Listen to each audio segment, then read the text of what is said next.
Hello and welcome back to the channel.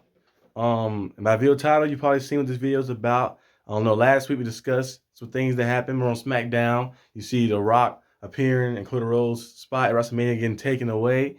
And now we see that Cody Rhodes got his spot back. Cody Rhodes will be competing against Roman Reigns in the main event of WrestleMania, most likely probably night two. So we're going to see a big time match.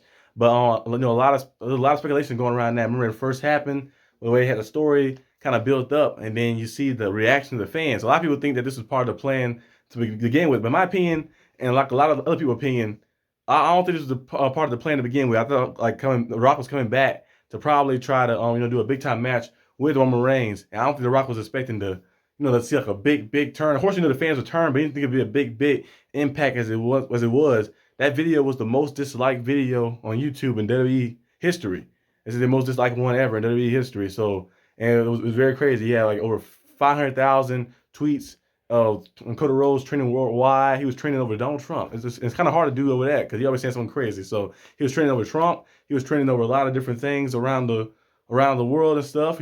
Sports games and stuff, basketball and trades and all type of things. He was trending number one. So it was actually crazy to see Cody Rhodes get all that type of love and stuff as well. It's kind of like Yesamania Part Two, but a little different. But they kind of found a way to salvage the story. Luckily, they didn't wait too late like they did with Batista and the Bryan Danielson story. It still was good in the end. Of course, Bryan getting put in that match, but luckily they salvaged the story right away and they didn't try to prolong it. Like how the old management would have did. Vince McCreep would have did. He would have kept trying to salvage kept the story going and going and going until it's too late, and they kind of let people lose interest in it. So it's actually cool that they went out there and tried to salvage it early, try to fix some things early. So now we're gonna see a big time match. The Rock kind of buying into the heel role a little bit. I wonder what role he's gonna play in that match as well. So we can see something crazy. Might see a shocking turn, a twist, but that was a great press conference, a great event right there to get us going and the road to WrestleMania, get it pumped up a little bit. Right now they're doing elimination qualifier matches for elimination chamber as well. They're doing the women's one, of course. They're also doing the men's one now too as well. We've seen Drew McIntyre defeat AJ Styles and stuff, so we're gonna see those final teams. I think that pay-per-view is in like 2 weeks or something. It's gonna be in the middle of the night, so we might not do the live watch part like we usually do.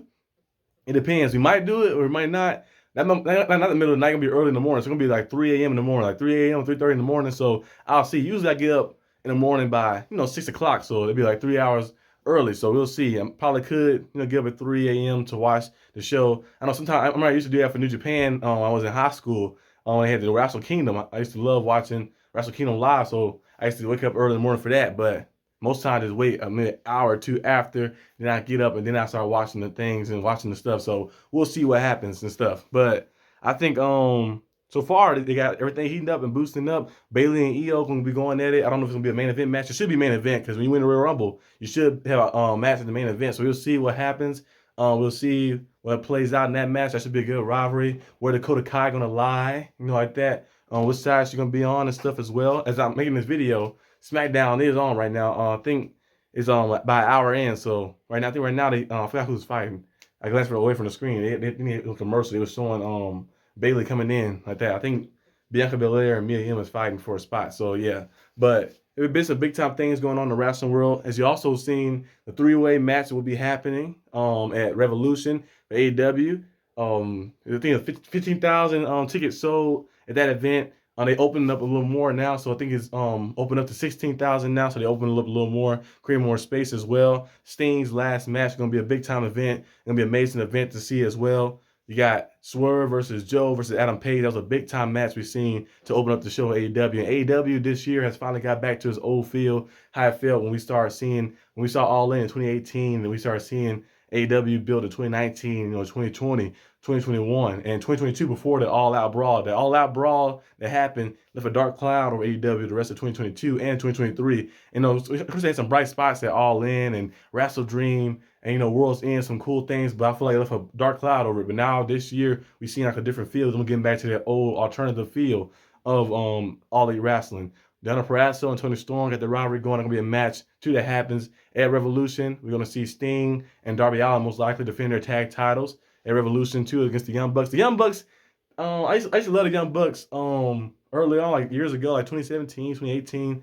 2019, 2020. But I don't know, for some reason, for the past like year and a half, I just don't have that same like Of course, they still can go in the ring and they still good in the ring, but they just don't have that same I don't know. They always feel like some high school like they're like some high school kids, and you like they kind of their character a little bit. I don't know. And they always had the same character for so long. I don't know because they're like stale a little bit now, but hopefully it's a different field. They're doing this new character where they abusing their powers as the EVP and going around doing things. So we're gonna see how that works out and pan out. But it's just like I lost like the feel of like the Young Bucks.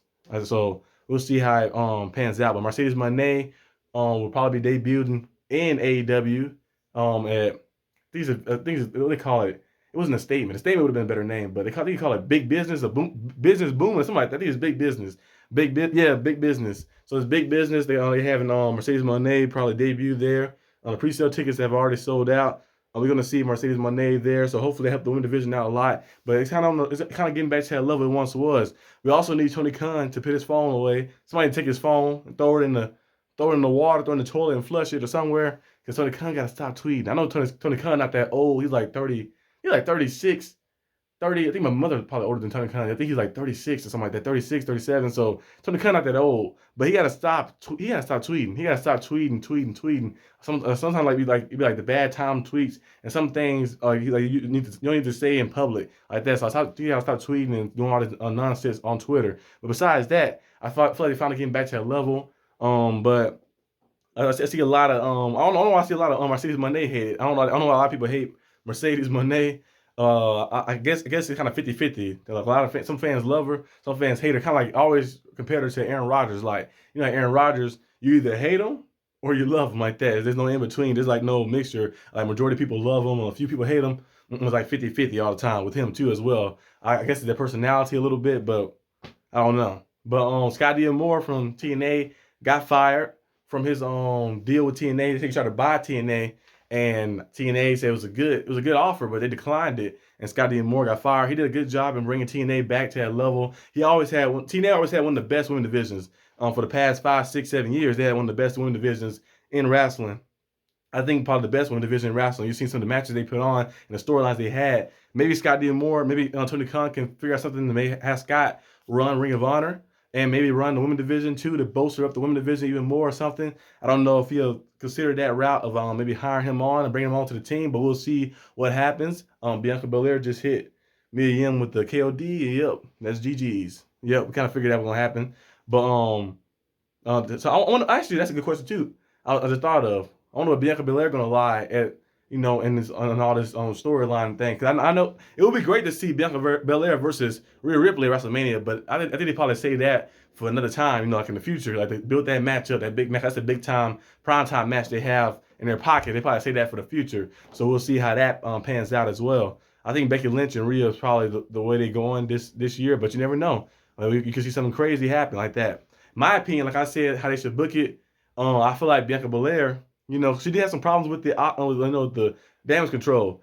Have Bianca Belair, having some problem with the damage control a little bit, and need a tag team partner, Jade Cargill. Jade Cargill and Bianca Belair team up to take on the tag team champions. Bianca has never won a tag title. She won that. She had that tag title underneath her belt. They be tag team for a while, and then eventually Bianca becomes world champion again. I don't know what world title it will be, but she become world champion again. And then Jade Cargill gets a little jealous of how things are happening and getting betrayed. And then she turned on Bianca, costing the tag titles, and then you set up a big match at WrestleMania 41.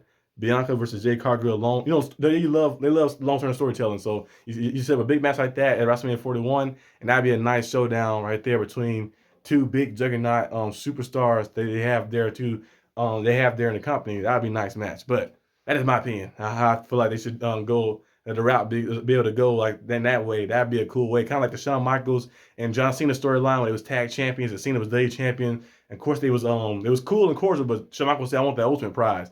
Tag team titles are cool, but I want that one. I want that WWE championship, the symbol of excellence in the company, and kind of create a big time feud and a big time match they had at Mania. That was cool. So they could go that way, but wrestling as a whole has been booming, going crazy. Got a lot of different things going on, some major things happening in the wrestling business. I still don't understand the brand war between the fans. I see like kind of like the console wars. They have Xbox and PlayStation, and they're going back and forth. At the end of the day, it's still what games. It's still games. I have an Xbox Series. I don't have a PlayStation 5 or anything like that, but I have an Xbox Series. what's it, the XS, what do they call it? I think it's two different variations of it. Of course, I think it's the Xbox Series S. But I still have my PS2, which I play a lot as well. I mostly play a lot of old games. I play some new games too as well, but I play a lot of old games because the new games lately haven't been the same. I'm waiting for that Sparking Zero to come out for Dragon Ball, but I mostly play old games. So when I do get on console, it's probably be maybe once a week like that. I used to play the game when I was younger. I'm still young, but I used to play the game when I was like younger than I am. I used to play a lot, but now I just kind of play maybe once a week, maybe sometimes twice a week, to kill time before like a game come on or something, before I have to do a reaction video or anything like that. But most time, I just play, play probably once a week, and I play it'd be a classic game most of the time, either Resident Evil 4, the old one, the new one was great too, but the old one, Sonic Adventure, the Ultimate Spider-Man, Ultimate Ninja, I play something like that, Sonic Heroes, Mortal Kombat Armageddon. I play an old game, so it depends though. But the rest of the world's been booming. I don't know why the brand war still happens, or people hate this and hate that. Like me, I always say, you don't like something, you don't have to watch it. NWA, I used to watch it. I had a liking to it, but then they started booking it badly. They had Tyrus become world champion and all this crazy stuff happening. Ricky Starks left. Camille, now she's gone as well too. A lot of different things happening. I stopped watching it. I don't really like have a liking to NWA anymore. But I don't hate on it or like piss on it and try to destroy it and say, oh, NWA is bad and this and that. I just don't just don't have no reaction towards no type of emotion towards it at all. I just focus on the things I like. But I don't know why some of the fans, most of the ones on the internet, the fans who got to be like on the brand war on, like, guys, at the end of the day, it's still wrestling. Whether different brands, different styles. You want alternative, it's alternative. Remember, everyone in the world love, the pop music. They use like pop music. It's like the mainstream music. It's kind of like pop, kind of like the pop rock. Pop rock songs, the ones that Taylor Swift make, or pop music like Beyonce or somebody like that, Michael Jackson. And AEW is kind of like rap. It's kind of like rap. It's kind of like heavy metal. It's kind of like that heavy rock and stuff, kind of like a different style. People like, oh, it's different. It's different. It's something that don't really set right with the ears. It's you either like, sometimes you might find a disliking to it, but some people might find a different like style to it as well as like a different genre. So you like what you like. So we're gonna see what happens with this world of wrestling. It's heating up. It's getting back to a good level, great level. We got a lot of storylines from a lot of different companies. But hope you guys enjoyed this video. If you did, leave a like and subscribe. I would not be doing this every week. I would not be doing like a review every week. I just want to do like one here and there and stuff. Of course, next time we have Marcus D. Butler on here too as well, doing some reviews and stuff. I know you watch WWE. I don't think you watch AEW as much, or TNA or New Japan and stuff, but we're gonna get into that a little bit more too. As you guys know, I do want to become a wrestler one day. Hopefully this year I can start my wrestling training as well. But we're gonna see what happens. This is why I want to be a wrestler. You see the storylines. You see how you can kind of like bring all your aspects of your interest and kind of to one. We see a lot of storylines from like movies, from series, a lot of inspiration from different shows, games, all type of things around. You can get inspired from and kind of bring it to one and create some cool piece of art, which is always cool to do. So we're gonna see what happens with all these things that I mentioned today in this video, and I'll see you guys next time. Leave a comment down below what you think about the things that happen, and peace out.